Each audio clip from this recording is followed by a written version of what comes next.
Assalamualaikum warahmatullahi wabarakatuh.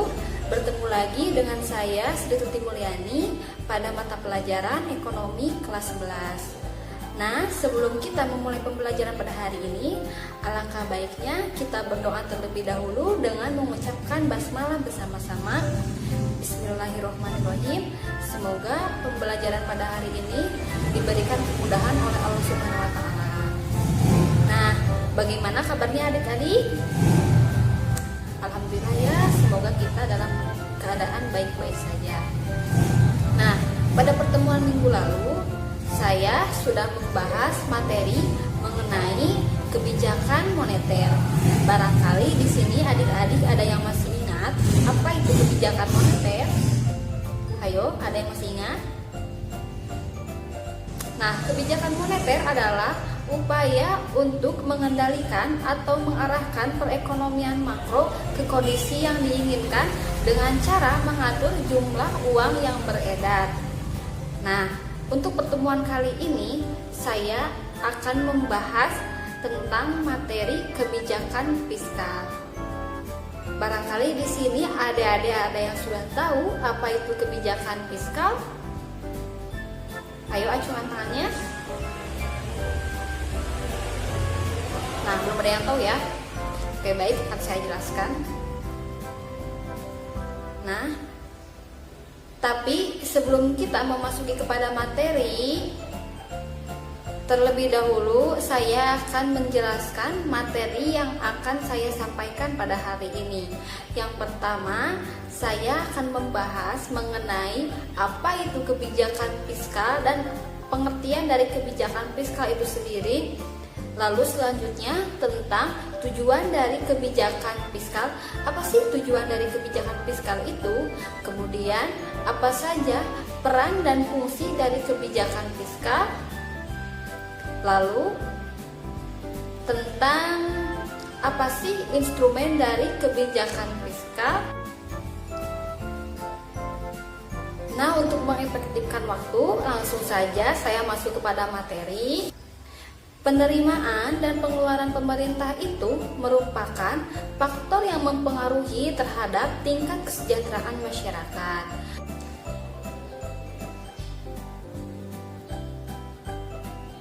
Perlu kalian ketahui bahwa dalam banyak hal rumah tangga negara itu tidak sama dengan rumah tangga keluarga.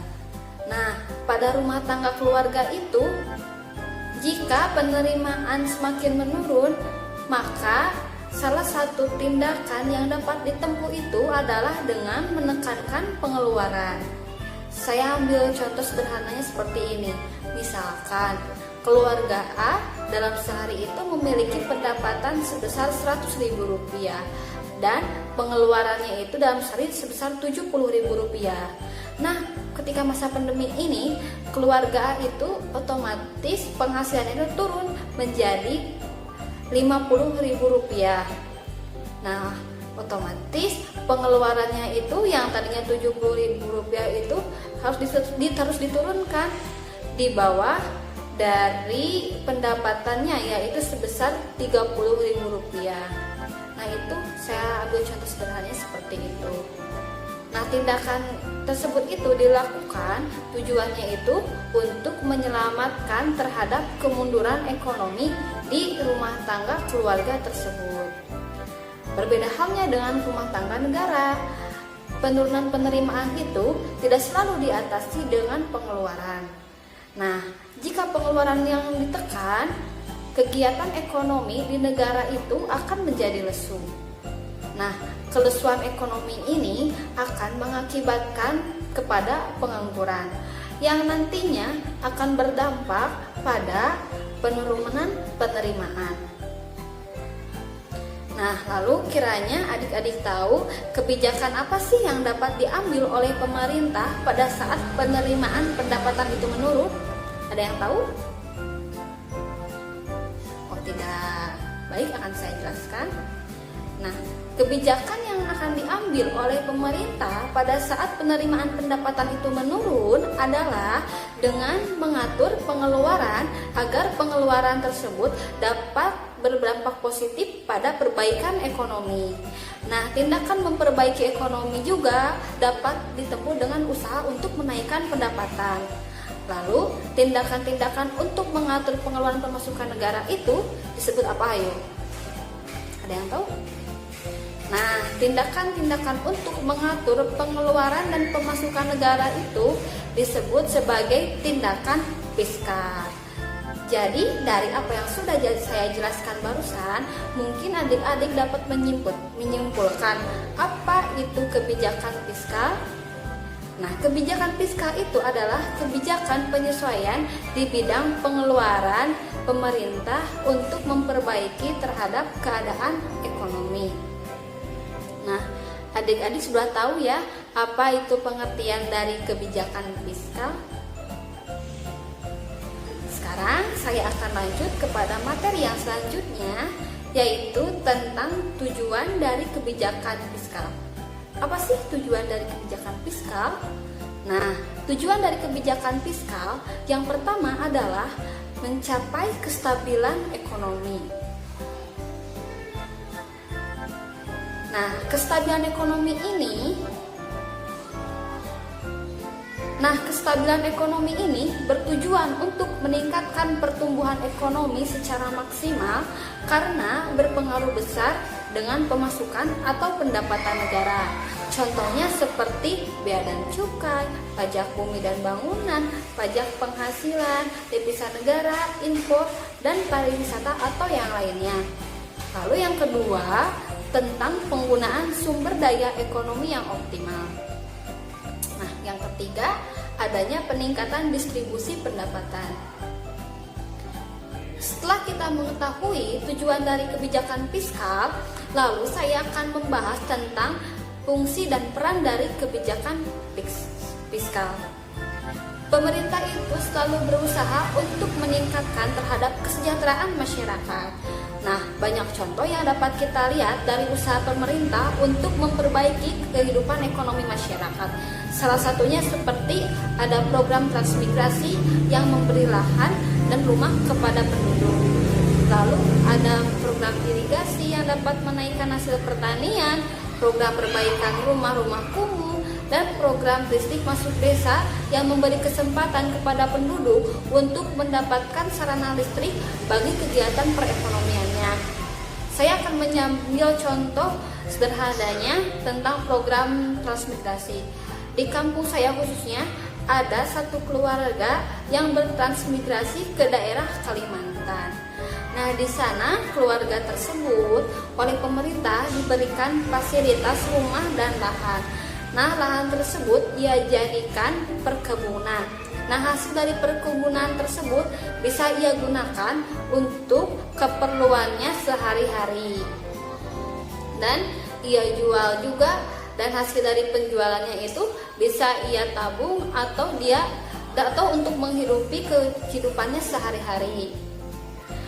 Kalau untuk irigasi dari pertanian itu seperti saat ini banyak sekali perbaikan irigasi untuk tujuannya itu yaitu untuk menaikkan hasil pertanian itu sendiri supaya pengairan di wilayah pertanian tersebut dapat berjalan dengan lancar. Nah, program perbaikan rumah kumuh juga di desa saya ada ya, diberikan modal sebesar 15 juta untuk memperbaiki rumah, tapi sudah dalam bentuk bahan-bahan bangunan. Nah, mungkin itu contoh sederhananya ya adik-adik. Sekarang lanjut saja, kebijakan fiskal ini juga merupakan tindakan dari pemerintah tentang pengeluaran dan penerimaan negara. Nah, kebijakan ini bertujuan untuk memperbaiki keadaan ekonomi, mengusahakan kesempatan kerja atau mengurangi pengaruh pengangguran dan menstabilkan harga-harga. Dengan kata lain, kebijakan fiskal itu berperan untuk mengusahakan tingkatan kemampuan pemerintah dalam rangka meningkatkan kesejahteraan rakyat dengan cara memaksimalkan pengeluaran dan penerimaan pemerintah. Nah, kebijakan fiskal ini memainkan peran penting dalam mempengaruhi terhadap pertumbuhan ekonomi. Adapun di sini ada beberapa fungsi dari kebijakan fiskal. Yang pertama itu ada fungsi alokasi. Fungsi utama dari kebijakan fiskal itu adalah menentukan dengan tepat bagaimana dana itu akan dialokasikan. Nah, hal ini erat kaitannya dengan masalah perpajakan dan pengeluaran karena alokasi dana itu tergantung kepada pengumpulan pajak dan pemerintah menggunakan pendapatan itu untuk tujuan tertentu. Nah, anggaran nasional ini juga menentukan terhadap bagaimana dana akan dialokasikan.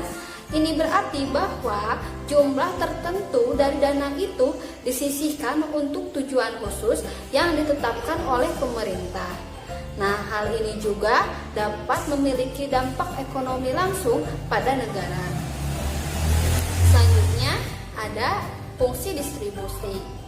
Nah, untuk fungsi distribusi ini, fungsi alokasi itu menentukan terhadap berapa banyak sih yang akan disisihkan dan untuk apa tujuannya. Nah, sementara itu fungsi distribusi kebijakan fiskal itu adalah untuk menentukan lebih spesifik bagaimana dana tersebut akan didistribusikan ke seluruh setiap segmen ekonomi. Nah, misalnya si pemerintah itu akan mengalokasikan 1 triliun terhadap program-program kesejahteraan sosial. Saya ambil contoh khususnya PKH, bantuan dari pemerintah. Nah, seperti pada saat ini sedang pandemi ya, banyak sekali macam-macam bantuan yang sudah diberikan oleh pemerintah. Ada yang melalui pos, melalui Gojek, atau melalui desa dan dana desa itu sendiri. Nah, lalu ada fungsi stabilisasi. Nah, fungsi stabilisasi ini adalah fungsi lain yang penting dari kebijakan fiskal. Tujuannya agar pertumbuhan ekonomi itu tetap stabil. Lalu yang terakhir adalah fungsi pembangunan. Nah, fungsi utama dari kebijakan fiskal ini adalah pembangunan. Nah, pembangunan itu tampaknya akan menunjukkan terhadap pertumbuhan ekonomi. Nah, kita masuk kepada pembahasan yang terakhir, yaitu tentang instrumen kebijakan fiskal. Nah, banyak kebijakan yang dapat ditempuh oleh pemerintah untuk memperbaiki terhadap kelesuan perekonomian di negara ini. Nah, pemerintah juga dapat mengadakan deregulasi dan debirokratisasi di berbagai bidang dengan tujuan untuk memperbaiki keadaan ekonomi agar tercapai tingkat pertumbuhan yang sangat tinggi. Nah, kebijakan deregulasi dan debirokratisasi ini merupakan bagian dari kebijakan fiskal. Nah, adapun instrumen dari kebijakan fiskal adalah yang pertama ada sistem perpajakan dan politik anggaran. Nah, apa sih sistem perpajakan itu?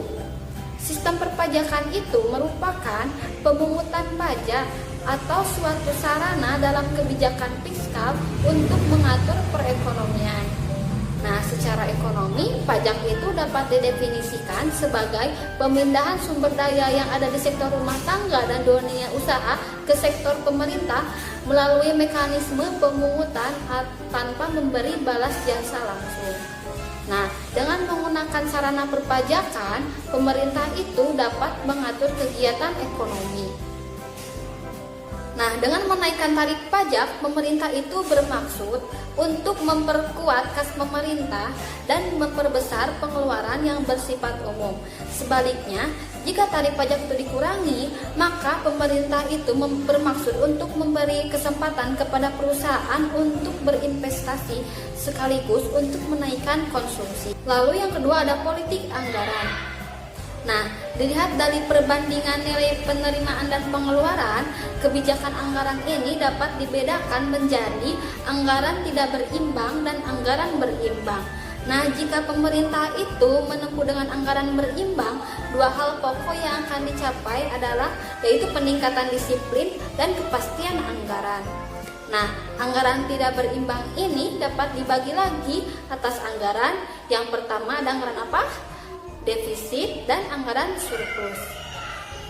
Nah, ada yang tahu anggaran defisit itu apa? Ya, anggaran defisit adalah anggaran yang lebih besar pengeluaran daripada penerimaan dan memang direncanakan seperti demikian.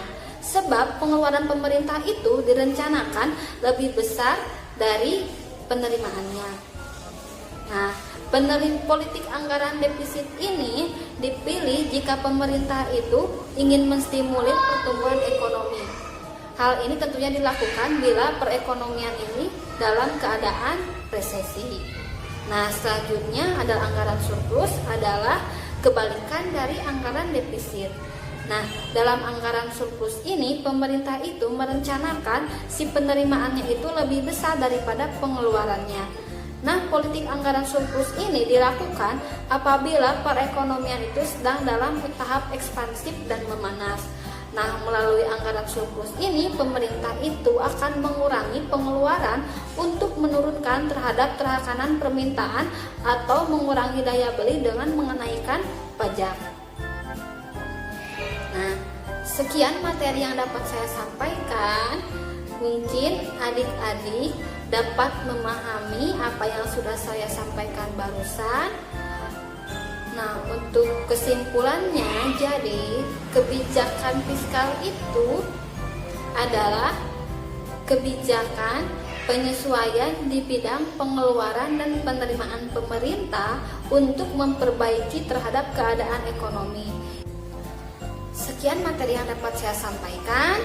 Mohon maaf apabila banyak kekurangan. Jagalah kesehatan, jangan lupa cuci tangan, dan tetap semangat dalam menjalani pembelajaran daring ini. Wabillahi taufiq wal hidayah. Wassalamualaikum warahmatullahi wabarakatuh.